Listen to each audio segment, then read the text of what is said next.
वक्रतुंड महाकाय सूर्यकोटि समप्रभ निर्विघ्नं कुरु मे देव सर्वकार्येषु सर्वदा। बोलो सूर्य भगवान की जय हो। आज आपको बता रही हूँ कि जीवन का आनंद क्या होता है। बहुत समय पहले की बात है, जब सिकंदर अपने शक्ति के बल पर दुनिया भर में राज करने लगा था। वह अपनी शक्ति पर इतना गुमान करने लगा था कि अब वह अमर होना चाहता था।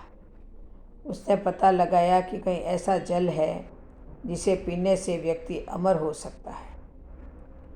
देश दुनिया में भटकने के बाद आखिरकार सिकंदर ने उस जगह को खोज लिया जहाँ पर उसे अमृत प्राप्त हो सकता था।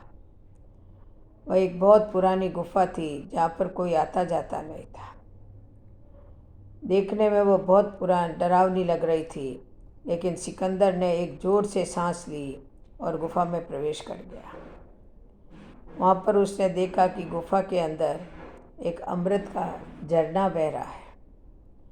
उसने जल पीने के लिए हाथ बढ़ाया ही था कि कोने से कौवे की आवाज़ आई। कौवा गुफा के अंदर ही बैठा था।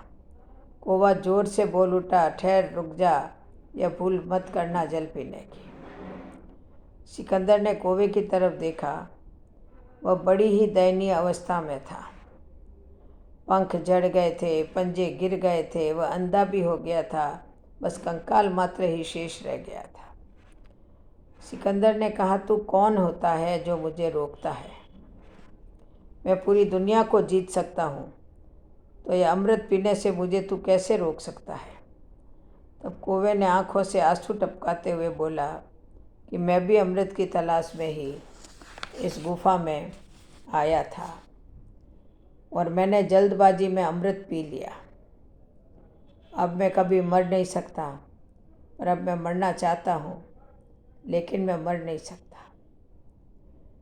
देख लो मेरी हालत। कौवे की बात सुनकर सिकंदर बहुत देर तक सोचता रहा। सोचने के बाद फिर बिना अमृत पिए ही चुपचाप गुफा से बाहर वापस लौट आया। सिकंदर समझ चुका था कि जीवन का आनंद उस समय तक ही रहता है जब तक हम उस आनंद को भोगने की स्थिति में होते हैं। इससे हमें यह शिक्षा मिलती है कि जीवन में हमेशा खुश रहना चाहिए। हमें कभी भी खुश रहने के लिए बड़ी सफलता या समय का इंतज़ार नहीं करना चाहिए, क्योंकि समय के साथ हम बूढ़े होते हैं और फिर अपने जीवन का असली आनंद नहीं उठा पाते हैं। इसीलिए कहते हैं कि जब तक आपके शरीर में बल है, ताकत है, आप जीवन का आनंद उठाओ। बहुत प्रसन्न रहो, हमेशा प्रसन्न रहो, आनंदित रहो, सदैव प्रसन्न रहो। जो प्राप्त है, पर्याप्त है, उसी में अपना निर्वाह करो। ओम शांति। जय श्री राधे, जय जय श्री राधे।